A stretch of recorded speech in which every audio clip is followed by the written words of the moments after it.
sa awa ng Diyos, sobrang thankful ako kasi hindi siya natuloy. Kasi kung natuloy yun, wala sana ako sa pinaka-best part ngayon ng buhay ko. Ang gusto ko lang iparating ay kung nasa pinaka-down ka ngayon ng buhay mo, konting tiis lang, pasasaan ba't aangat ka rin.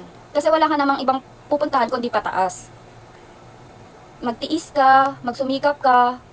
At least ngayon, pag nag-start ka, hindi ka na back to zero kasi may knowledge ka na may experience ka ng baon. Sa ngayon, nakakaramdam ka ng hirap.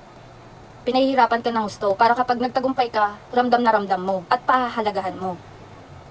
Hindi ko sinasabing tapos na ako sa problema ko, pero at least, lagpas na ako dun sa kalahati na naging problema ko way back almost 10 years. Hanggang ngayon, dala-dala ko pa rin naman yung problema yon. Pero at least, malapit na siya matapos.